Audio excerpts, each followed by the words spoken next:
Halo guys, assalamualaikum warahmatullahi wabarakatuh. Selamat datang di channel Kisaran Aquaculture.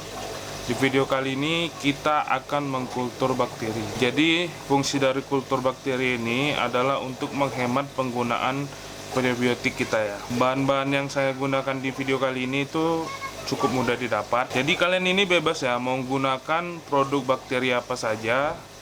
Yang jelas bakteri ini yaitu untuk menguraikan amonia ya. Bakteri ini sudah saya kultur selama kurang lebih 2 hari dan bahan-bahannya akan saya beritahu kepada teman-teman, dosis dan aplikasinya. Jadi teman-teman bisa mengaplikasikannya di kolom teman-teman. Oke, simak terus ya videonya.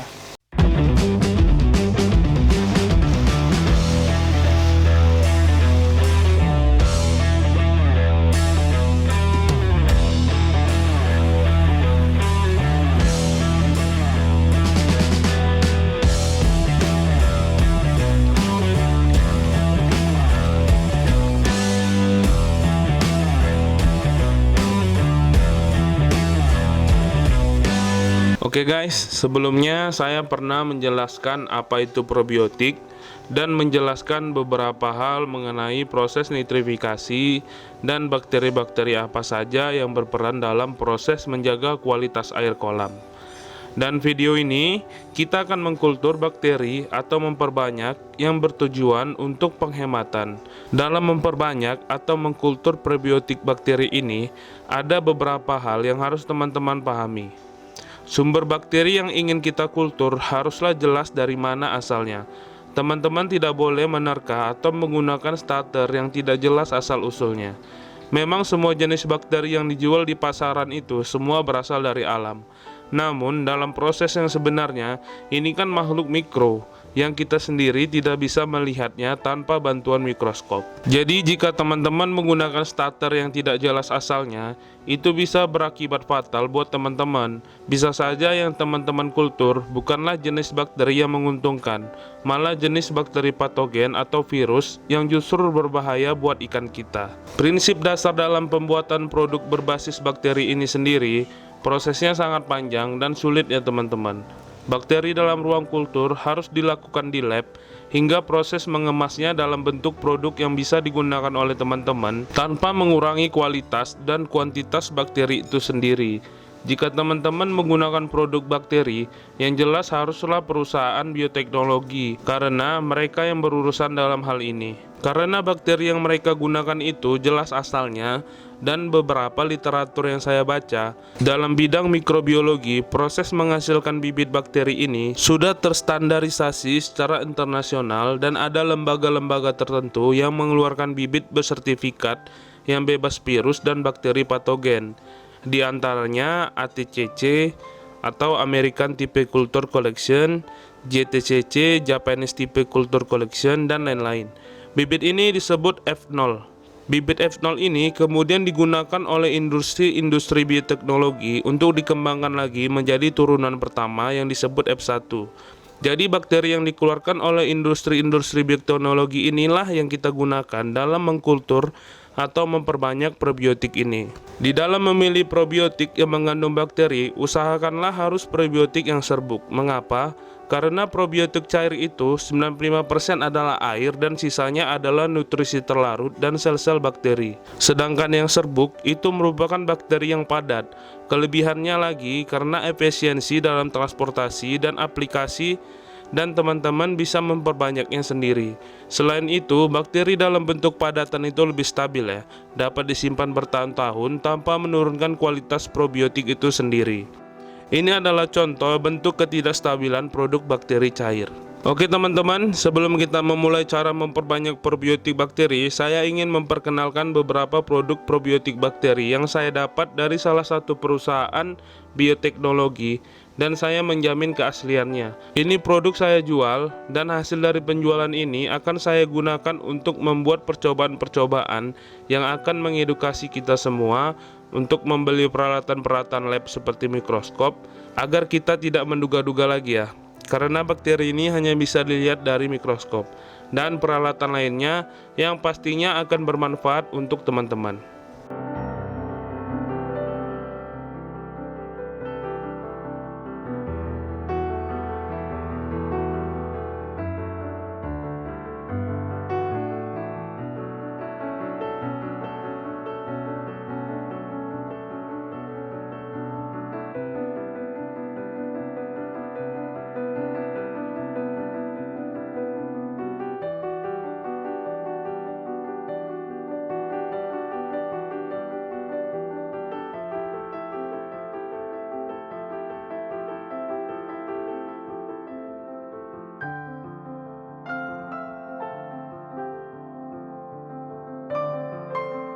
Bahan-bahan yang kita butuhkan adalah yang pertama molase, yang kedua susu peternakan atau telur, ketiga garam krosok, yang keempat pakan atau pelet ikan, yang kelima bakteri starter, yang keenam ember atau dirigen 20 liter, yang ketujuh aerator pump, yang ke-8 air steril 15 liter. Air ini kalau bisa digunakan air RO, air dari filterisasi, atau air hasil pengendapan. Jangan menggunakan air PDAM ya, karena mengandung klorin yang dapat membunuh bakteri yang akan kita kultur. Cara pembuatan, yang pertama kita timbang dulu bahan-bahannya.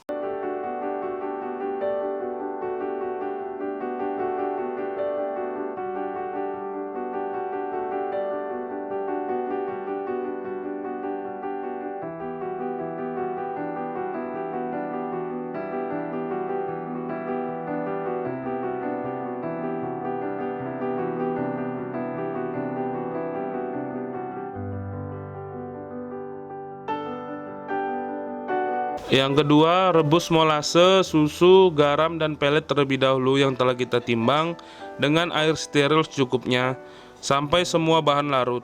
Perebusan bahan bertujuan untuk mensterilkan dan menghilangkan bakteri patogen atau spora yang terbawa pada media yang akan kita gunakan. Perebusan ini bertujuan mencegah kontaminasi yang berlebihan. Yang ketiga, siapkan wadah dan pastikan wadah sudah bersih dan sudah kita bilas dengan air panas agar steril. Yang keempat, masukkan air steril ke dalam wadah dan tuang rebusan molase, susu, garam, dan pelet ke dalam wadah. Lalu aerasi selama 1-2 jam untuk mendinginkan bahan.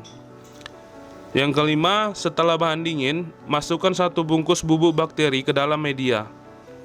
Lalu diaduk sampai tercampur dan aerasi minimal selama 48 jam dan pastikan media tertutup. Hanya diberi sedikit lubang angin untuk pembuangan udara dari dalam. Ini bertujuan agar menghindari kontaminasi yang berlebihan. Yang keenam, pastikan media kultur terhindar dari sinar matahari secara langsung.